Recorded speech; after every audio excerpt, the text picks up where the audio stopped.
Welcome to the iceberg of WWE conspiracy theories. In today's video, we will deal with betrayals, fights behind the scenes, and even revisit the worst crimes in sport. But first, I would just like to ask you to subscribe to the channel, leave a thumbs up, and click the bell, because this will help our work a lot. And before we get to the content, keep in mind that these are just theories, which may very well not be true. Now let's get to the video.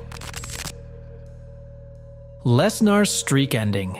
Planned or spontaneous? After Brock Lesnar's shocking victory over The Undertaker at WrestleMania 30, a theory emerged suggesting that the ending of The Undertaker's 21-0 WrestleMania streak might have been an unplanned decision. This theory is supported by several factors. Firstly, Lesnar's reaction after the match was notably emotional and elated. His visible excitement was interpreted by some fans as a sign that the result was a personal surprise, not a pre-agreed outcome. This reaction contributed to the belief that the ending was not part of the original script. Additionally, the WWE locker room's unusual silence following the match further fueled speculation. The quiet atmosphere suggested that the surprise might have been intended to shock even those within the company, indicating that the ending was not widely known beforehand. Rumors also surfaced about backstage discontent with the decision to end the streak. Reports hinted that some WWE officials, including Vince McMahon, were initially unhappy with the outcome, which added to the theory that the ending might have been a last-minute change, rather than a well-communicated plan. The Undertaker's health leading up to the match was another contributing factor. Given his physical condition and the ongoing concerns about his injuries, some theorized that the decision to end the streak could have been made spontaneously to provide a memorable and impactful conclusion to his career. Cody Rhodes' smart move. The idea that Cody Rhodes had a master plan all along, from leaving WWE, helping to create AEW, and then returning to WWE, sounds like something out of a wrestling drama, but it's actually quite intriguing. According to this theory, Cody's moves weren't just random career decisions. They were part of a strategic plan to boost his value and position himself as a top player in WWE. When Cody left WWE in 2016, it seemed like a bold step. But instead of fading away, he went on to become a key figure in AEW, which he co-founded. This wasn't just about exploring new opportunities. It was about redefining himself and building his brand. His success in AEW helped him gain respect and recognition in the wrestling world, making him a bigger deal than before. So when Cody made his return to WWE, it wasn't just about coming back home. His time away had transformed him into a major asset. He came back with a higher profile, which gave him more leverage and a stronger position within WWE. His return was a big deal, and it showed that his plan to boost his market value had worked. Cody's storylines and matches in WWE after his return were carefully crafted to capitalize on all the attention he had built up during his time in AEW. It was clear that his comeback was meant to make a huge impact and solidify his place as a top star. Chris Benoit, the theory of innocence. The tragic case of Chris Benoit has long been a subject of intense speculation and conspiracy theories. One particularly controversial theory suggests that Benoit was framed for the of his wife and child. According to this theory, some believe that Kevin Sullivan, Benoit's wife's ex-husband, might have been the real perpetrator. The theory rests on several arguments. Personal grudge. Kevin Sullivan and Nancy Benoit, Chris's wife, had a tumultuous history. They were married before Nancy's relationship with Benoit, and their past was marked by personal conflicts. The theory argues that Sullivan's resentment and anger could have led him to commit these heinous acts as a form of revenge against Benoit. Wrestling feuds. In the world of professional wrestling, personal rivalries often spill over into real life. The theory suggests that Sullivan, known for his role as a wrestling villain, might have harbored deep-seated grudges from their time together in WCW. This personal animosity, some argue, could have motivated Sullivan to take drastic measures. Circumstantial evidence. Proponents of the theory point out that there were inconsistencies and oddities in the investigation. They argue that certain details, like the timing and manner of the murders, seemed suspicious and did not align with Benoit's known behavior or mental state. This has led some to believe that the evidence was manipulated to frame Benoit. Mental health issues. Another aspect of the theory involves the mental health issues that Benoit was reportedly facing at the time. Some theorists argue that these problems could have been exploited by Sullivan, who might have used Benoit's vulnerabilities to his advantage. While this theory provides an alternative perspective on the Benoit tragedy, it is important to remember that it remains speculative and not supported by concrete evidence. The Randy Savage and Stephanie McMahon controversy. Savage left the WWF in 1994. The most controversial theory is that Savage's exit was linked to an alleged relationship with Stephanie McMahon, who was only 17 at the time. Timing plays a significant role in this theory. Savage's departure coincided with Stephanie McMahon's teenage years, suggesting a potential personal issue between them. The overlap between Stephanie's age and Savage's departure raises questions about the nature of their relationship. Moreover, the rumors surrounding a relationship between Savage and Stephanie were never conclusively debunked. While no official confirmation exists, the persistence of these rumors over the years indicates that something more profound may have occurred. The personal relationship with Vince McMahon also cannot be overlooked. After the alleged affair, Savage's relationship with Vince McMahon soured, leading to Savage's quick removal from WWE. Vince McMahon is known for his strong personal and professional connections, and a serious conflict could easily lead to the end of a working relationship. Savage's exclusion from major WWE events and the Hall of Fame further supports this theory. Despite being one of the company's greatest stars, his absence from these honors could be seen as a direct consequence of the personal fallout with McMahon. The way Savage's exit was handled suggests that personal matters played a more significant role than publicly acknowledged. Time travelers. The playful theory of time travelers in wrestling has intrigued fans for years. It's based on amusing observations of people who seem to predict wrestling events or resemble future stars long before they achieve fame. One notable example involves a fan spotted at a WWF show who bore an uncanny resemblance to Daniel Bryan, Bryan Danielson, before he became a wrestling superstar. The striking similarity between the fan and Bryan has led some to jokingly suggest that the fan might be a time traveler from the future, witnessing Bryan's rise to fame before it actually happened. Another element of this theory involves fans holding signs that appear to predict future events. For instance, at various wrestling events, fans have been seen holding signs that seem to foreshadow major storylines or outcomes long before they unfold on TV. This has led to speculation that these fans might have some insider knowledge, or more whimsically, that they are traveling from the future.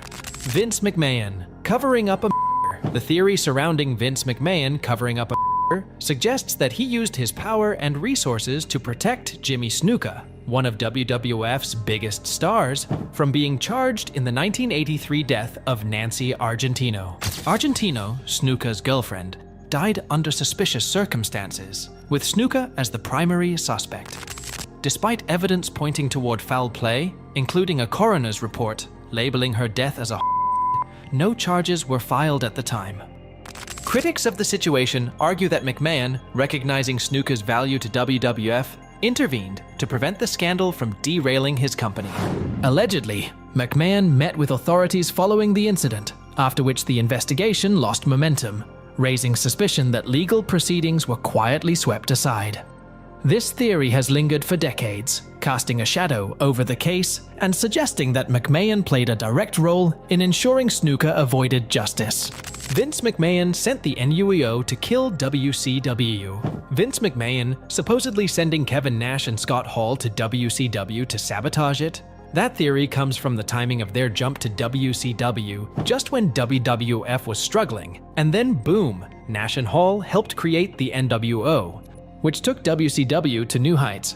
But here's the kicker. The NWO eventually became too much of a good thing, leading to WCW's downfall.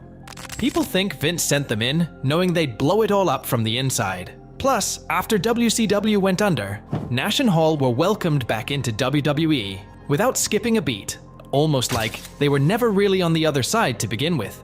It's the kind of thing that makes you wonder if Vince had a bigger plan all along. Daniel Bryan's fake retirement. Daniel Bryan's retirement in 2016 was supposedly due to severe concussions, but some people think there was more to it. They believe WWE pushed him into retirement to avoid him stealing the spotlight from Roman Reigns, who was struggling with the fans at the time. The theory goes that Bryan's injury wasn't as career-ending as it seemed. WWE might have kept him sidelined until his contract was almost up, only clearing him to wrestle again just to prevent him from joining another big promotion like New Japan or AEW. Vince McMahon sending Vince Russo to kill WCW. Vince Russo's stint at WCW seems almost like a bad joke. He left WWF in 1999 and took the reins at WCW, where things quickly went south. Ratings dropped, attendance tanked, and Russo even made himself the WCW World Champion. It's tempting to think McMahon sent him there on purpose, like a Trojan horse, to sabotage WCW from the inside. Russo's creative decisions seemed tailor-made to undermine the company, which makes you wonder if it was all part of a bigger scheme to take down the competition. Randy Savage gave Hulk Hogan a black eye. There's a juicy story floating around that before WrestleMania 9, Randy Savage gave Hulk Hogan a black eye. The rumor has it that Savage found out about an alleged affair between Hogan and his ex-wife, Miss Elizabeth. Supposedly, this confrontation happened because of that personal betrayal, and it's said that Savage's anger boiled over, resulting in a physical altercation. This theory adds a layer of drama to their already tense relationship and explains the bad blood that seemed to linger between them. The Mass Transit Incident.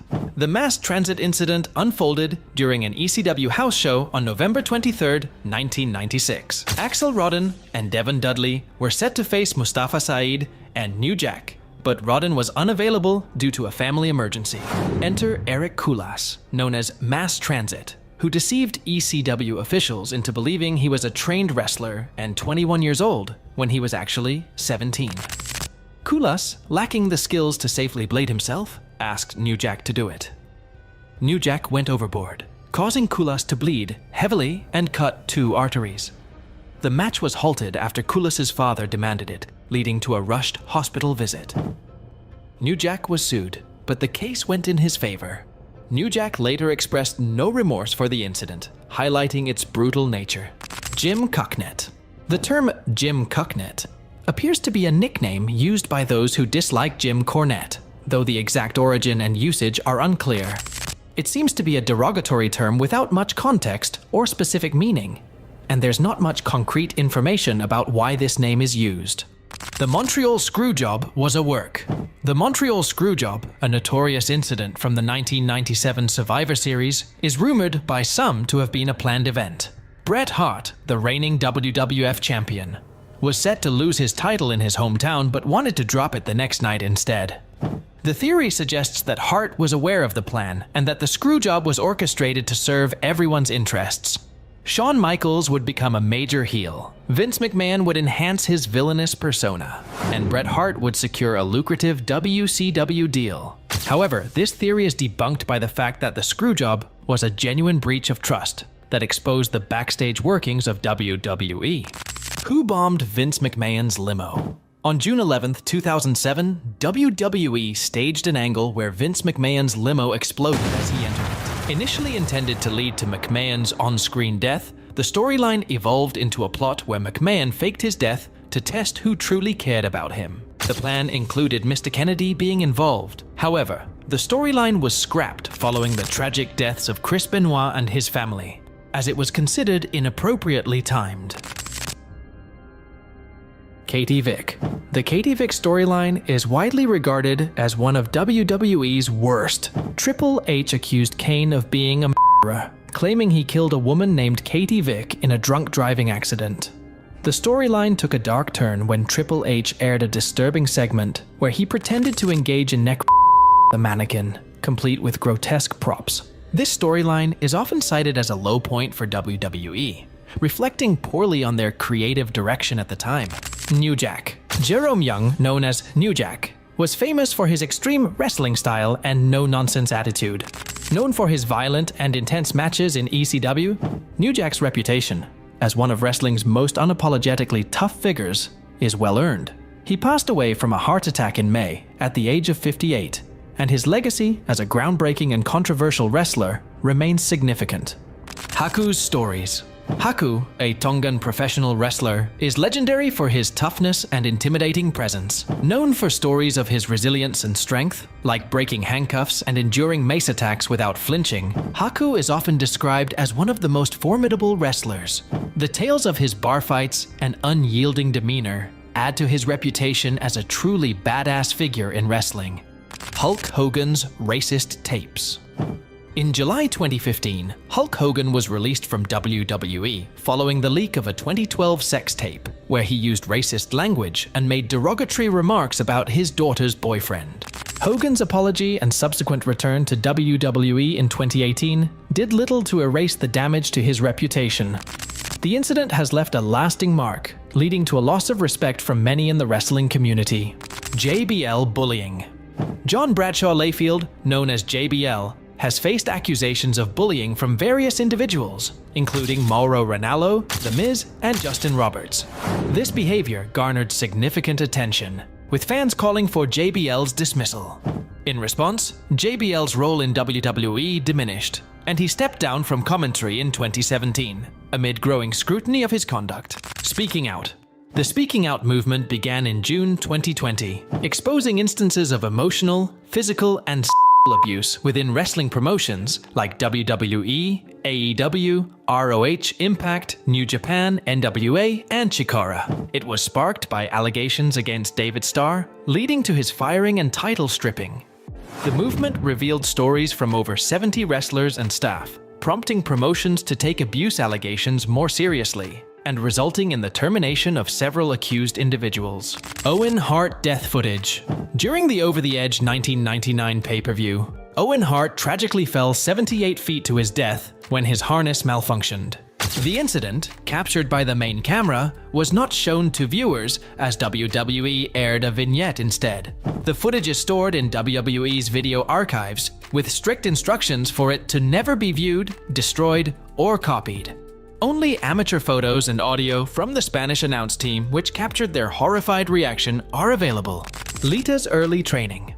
I'm not entirely sure about this, but from what I found, there are two videos, 9 and 13 seconds long, showing Lita training before she joined WWF.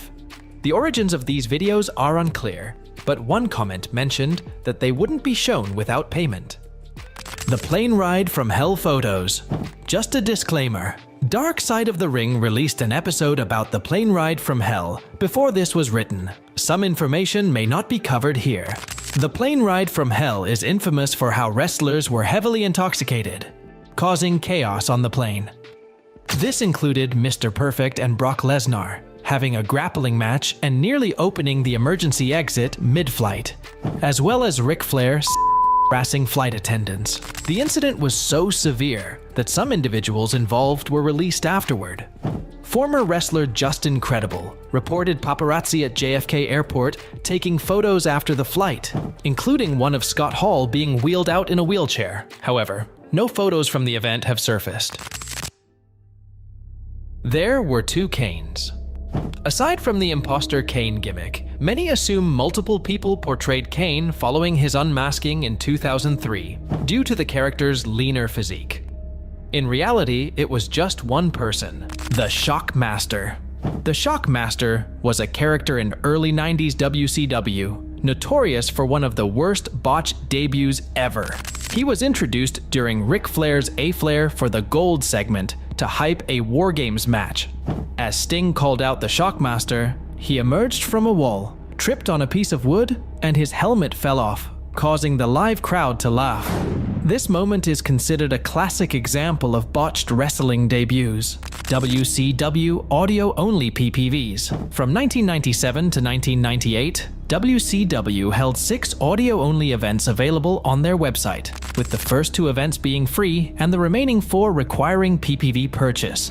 These events were WCW Saturday Nitro, Battle in Seattle, Boston Brawl, Malice in the Palace, Profiles in Pain, and LA Melee. The audio recordings are currently lost, and it's unknown whether WWE has them. Only video recordings from fans in attendance exist.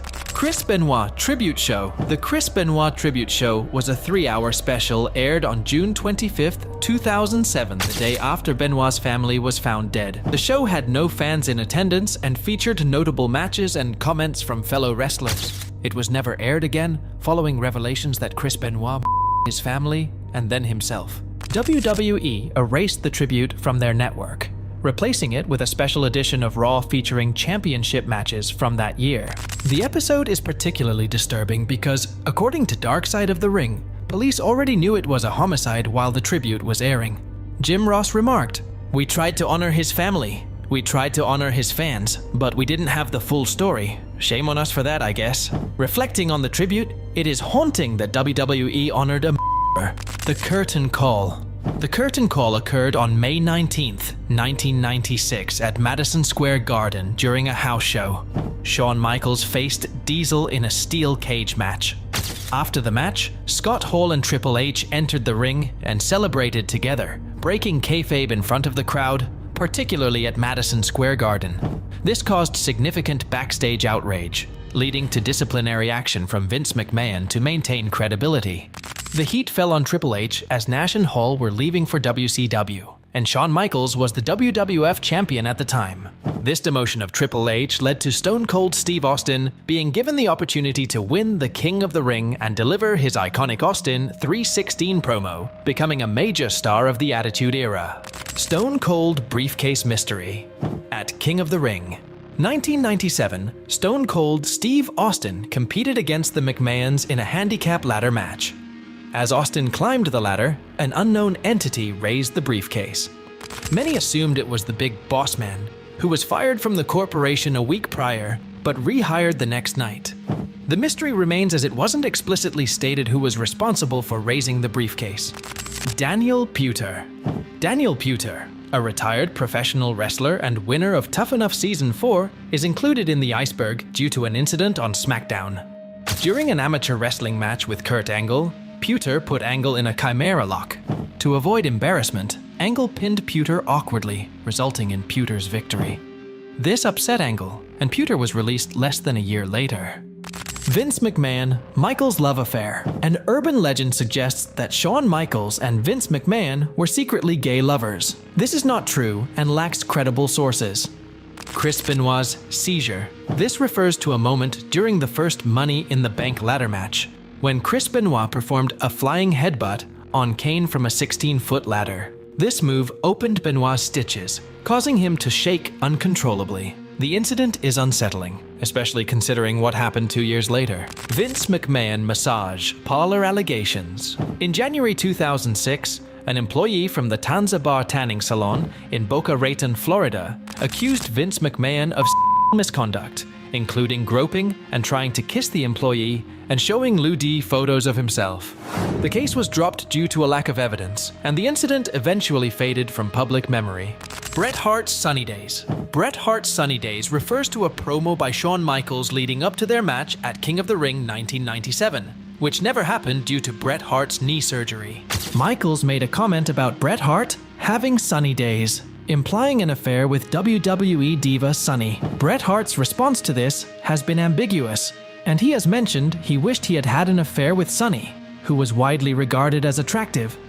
Pillman's Got a Gun. Pillman's Got a Gun refers to a controversial Raw segment in 1996 during the feud between Stone Cold Steve Austin and Brian Pillman. Pillman, interviewed at home after being injured by Austin, revealed he had a gun and threatened Austin. The segment ended with Pillman pointing the gun at Austin before the camera cut to black. This moment is iconic and considered the unofficial start of the Attitude Era. Chris Candido cuckold. The Chris Candido cuckold theory suggests that Sunny had an affair with Shawn Michaels, while her then-boyfriend Chris Candido did nothing about it. Given Sunny's status, this theory remains controversial. AJ Styles, Flat Earth Beliefs. It's widely believed among WWE roster members that AJ Styles thinks the Earth is flat. Randy Orton has joked about this on Twitter, and Bryan Danielson discussed it with AJ Styles on Talking Smack. AJ Styles claims he doesn't believe in a flat Earth, but finds the topic interesting. @CrankyVince. @CrankyVince was a Twitter account from 2014 parodying Vince McMahon and leaking confidential WWE information. The account's content seemed to mimic real quotes from McMahon, leading to speculation that it was run by someone within WWE, possibly John Bradshaw Layfield, JBL. JBL has denied this, attributing the account to an imitation. Nails attacks. Vince McMahon. Nails, known for his outspoken stance against Vince McMahon during the steroid trials, reportedly assaulted McMahon in 1992 and then filed a false police report claiming McMahon had sexually assaulted him. This bizarre incident added to Nails' reputation for controversy. Roman's leukemia was fake. The conspiracy theory that Roman Reigns' leukemia diagnosis was fake suggests that WWE orchestrated it for sympathy and to boost Reigns' popularity. Critics of this theory point out that Reigns looked healthy upon his return, and there was no substantial evidence supporting this claim. Jesse Ventura's lawsuit. Jesse Ventura's lawsuit against Chris Kyle, author of American Sniper, alleged that Kyle falsely claimed to have punched Ventura at a bar in 2006. The case ended with Ventura being awarded $1.8 million in damages, although the jury was later criticized for its decision. The lawsuit was settled, and Kyle's reputation suffered significant damage.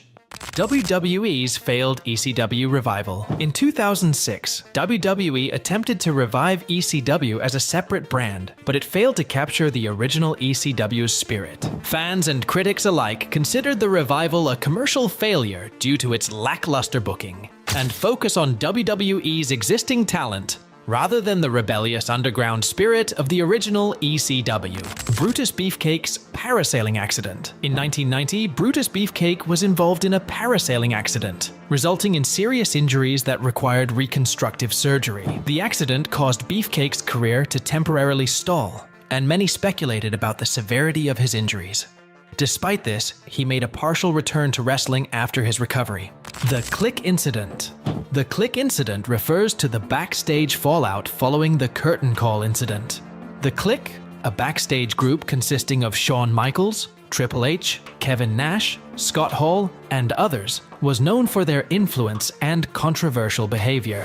The Curtain Call, where members broke kayfabe in front of the live crowd, led to backstage tension and changes in WWE's management structure. Medusa's return. Medusa's return to WCW in December 1995 was marked by a dramatic moment. Alundra Blaze, who had previously competed in WWE under the name Alundra Blaze, signed with WCW and appeared on Monday Nitro. In a bold and memorable gesture, she threw the WWE Women's Championship belt into a trash can. This act became one of the more iconic moments of the Monday Night Wars. However, Blaze, now known as Medusa in WCW, has openly stated that she regrets her actions, acknowledging that the move might not have been the best decision in hindsight. Ribera Steakhouse. Ribera Steakhouse is a unique dining experience with a wrestling, boxing, and MMA theme, located in Japan. It has 2 locations in Tokyo, and it's known as a rite of passage for wrestlers visiting Japan. Many wrestlers, including John Cena, have been gifted complimentary satin jackets from the venue as a sign of respect and admiration. The steakhouse is well regarded within the wrestling community and holds a special place for those who visit. December to Dismember, December 2006. December to Dismember was an ECW exclusive pay-per-view event produced by WWE in late 2006. The event is infamous for being potentially the worst wrestling pay-per-view of all time. The event showed zero effort in creating a meaningful experience, and the main event featured Lashley winning the ECW title, a move that ECW fans were not pleased with. The fallout from the event was significant, with Paul Heyman taking the blame for the disastrous show, leading to his eventual departure from WWE. Bash at the Beach 2000. At Bash at the Beach 2000, the major match was between Hulk Hogan and Jeff Jarrett for the WCW World title. Backstage issues between Hogan and Vince Russo led to Russo deciding that Jarrett would lay down for Hogan, allowing him to win the match. This was a planned outcome to set up a storyline revealing Hogan's backstage power. Russo's shoot promo, where he berated Hogan, was not scripted, and Hogan was unaware of it beforehand.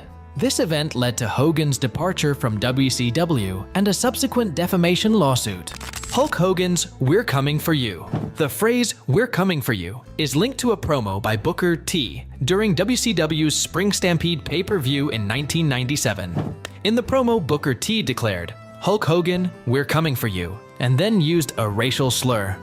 Booker T has since expressed deep regret about this incident, which was aired live on pay-per-view. Jim Herd's controversy. Jim Herd was hired as the executive vice president of WCW in 1988, but faced extensive criticism. Many believed he lacked knowledge about professional wrestling, which baffled veterans like Ric Flair. Herd's appointment was seen as a perplexing choice, and his tenure was marked by controversy and dissatisfaction among the wrestling community.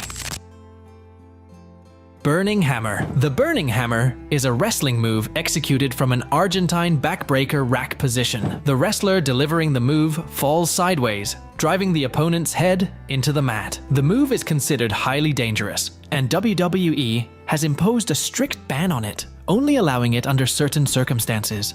Victory Road 2011. Victory Road 2011, a TNA pay-per-view, is primarily known for its disastrous main event between Jeff Hardy and Sting. Hardy's entrance was delayed, and when he finally appeared, he was visibly under the influence. This led Eric Bischoff to call an audible, resulting in Sting winning the match quickly with a Scorpion Death Drop. The match is regarded as one of the worst in pro wrestling history. Asia Mist.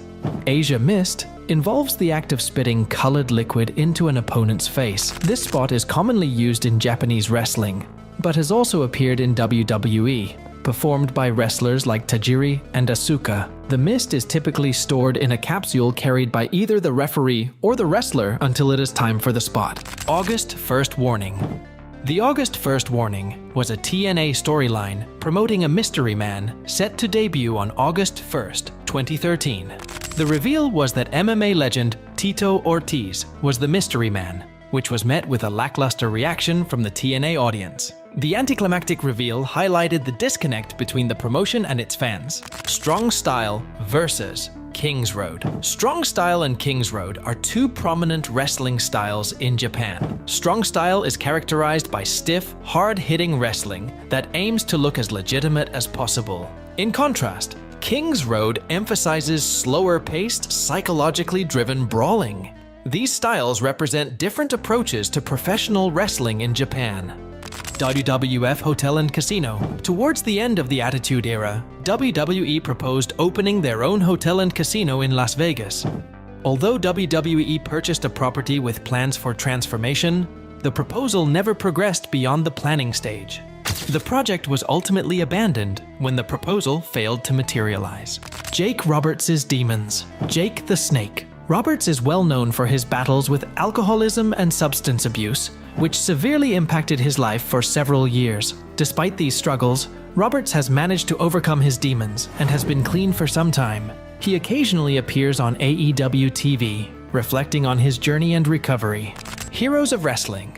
October 10th, 1999. Heroes of Wrestling was a notorious pay-per-view event held at Casino Magic Hotel in St. Louis, Mississippi. The show featured stars from the 80s and 90s and was headlined by Jim Neidhart and King Kong Bundy versus Jake Roberts and Yokozuna. The event was marred by controversy, including Jake Roberts' relapse before the show. Roberts' inappropriate behavior during his pre-match promo and the match itself led to the event being heavily criticized, and any plans for a follow-up event were cancelled. Andy Kaufman.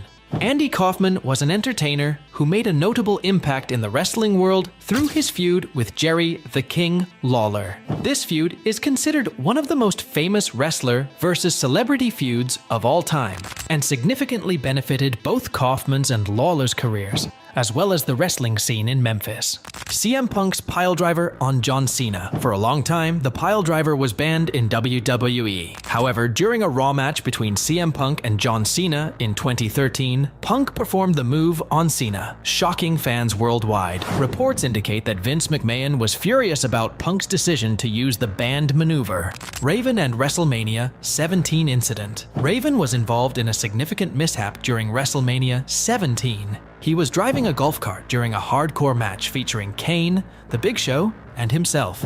Unfortunately, Raven crashed the golf cart into a fence wall backstage. This wall was critical as it powered the entire stadium where WrestleMania was taking place. According to Raven, he was only a few inches away from potentially cutting the power to the whole building, which could have ruined the event. The steroid scandal is one of the most significant controversies in WWE history. Vince McMahon faced accusations of supplying illegal steroids to his talent. The case raised serious concerns that McMahon might be jailed. Ultimately, the jury acquitted McMahon, allowing him to continue his duties as the head of the company. The Fabulous Moolah controversy. The Fabulous Moolah was one of the most iconic female wrestlers, but she was surrounded by controversy. Allegations suggest she exploited the women she trained both financially and Mad Maxine, trained by Moolah, discussed her actions on the Two-Man Power Trip podcast in 2021. Maxine criticized Moolah for allegedly p***ing out the female wrestlers she trained. WWE initially planned to honor Moolah with a women's battle royal at WrestleMania 34. However, due to fan backlash and pressure from sponsors like Snickers, WWE removed Moolah's association with the Battle Royal. One Night in China. One Night in China is an adult film featuring Chyna and Sean Waltman. Waltman admitted to being under the influence of drugs throughout much of the shoot. New Jack's hostility. New Jack, a staple in ECW, was known for his hostility and willingness to take dangerous bumps. He was involved in notable incidents such as the mass transit incident and an altercation with Gypsy Joe, where he attacked Joe with a baseball bat due to Joe's lack of selling.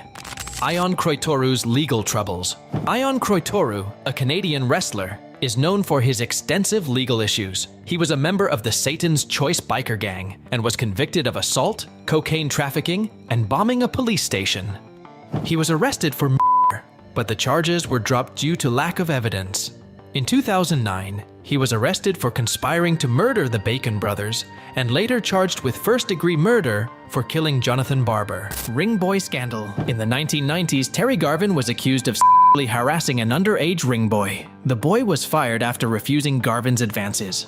The case led to a settlement with WWE and departures of several individuals linked to the case, including Patterson and Mel Phillips. Barry Orton also claimed Garvin had a history of harming wrestlers' careers when they rejected his advances.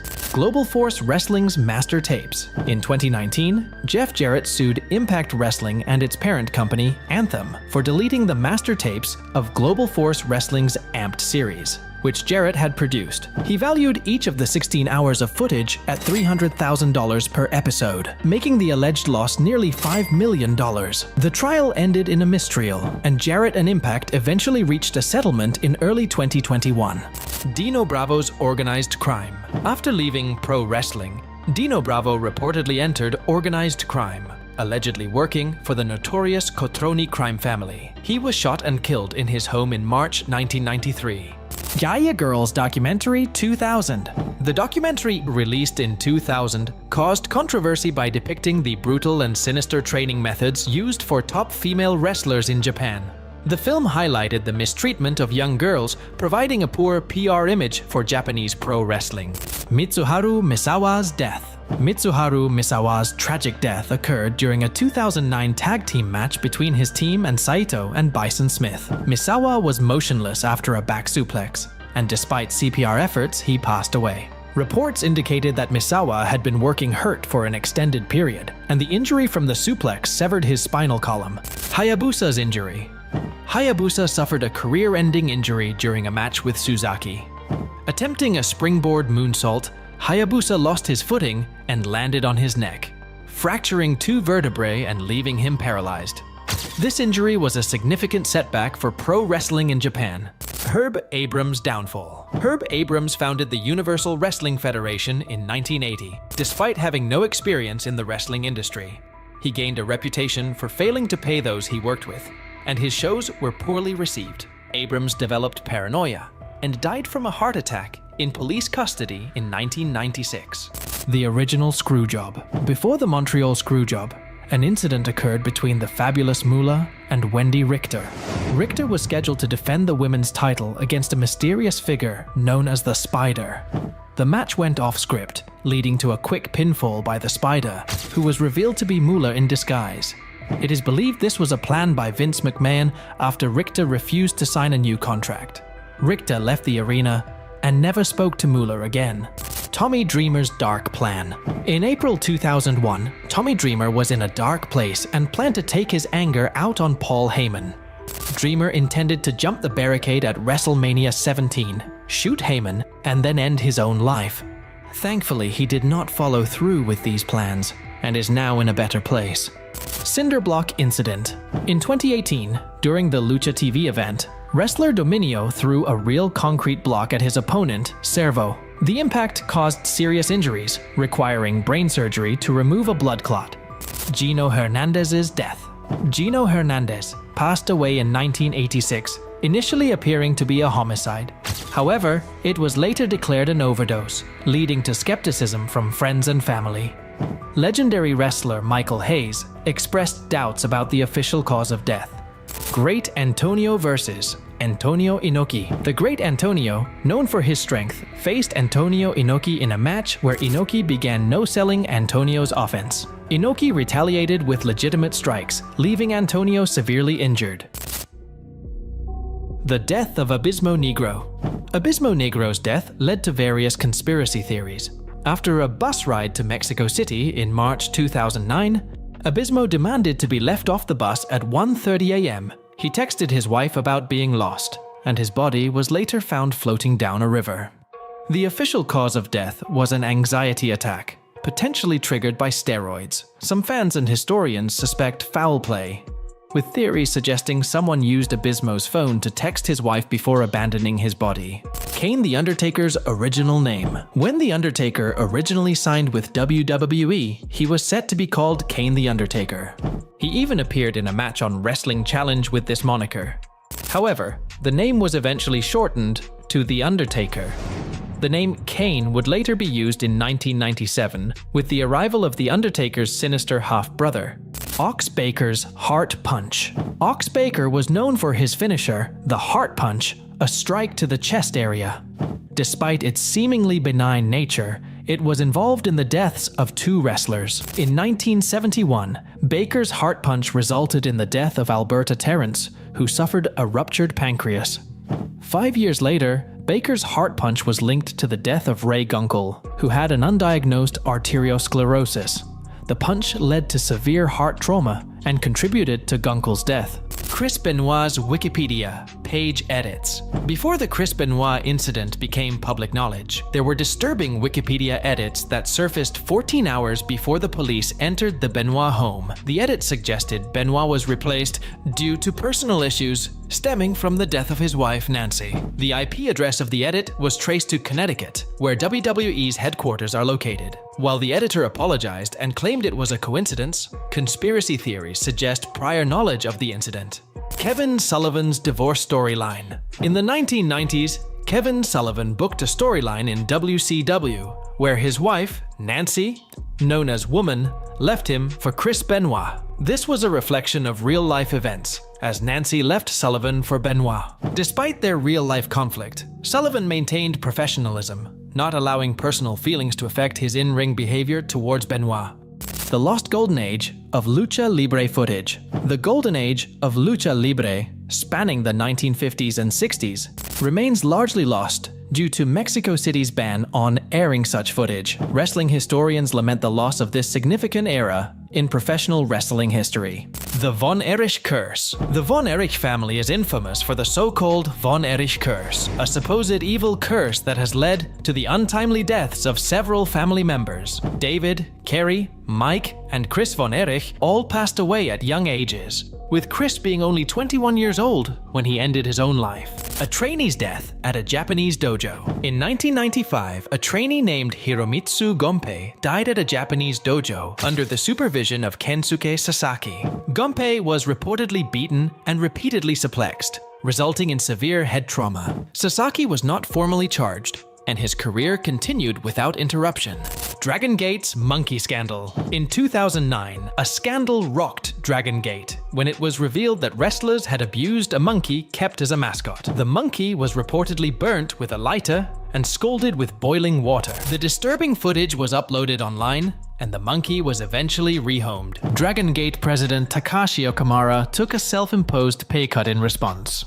Roddy Piper's prediction of his own death. Roddy Piper, in a 2003 interview, predicted he would die before the age of 65. Tragically, Piper passed away in 2015 at the age of 61, making his prediction eerily accurate. Grizzly Smith's abusive behavior. Grizzly Smith, the father of wrestling legend Jake the Snake Roberts, led a life marked by abuse and torment. His abusive behavior included an incident with a 12-year-old girl, leading to Roberts' conception.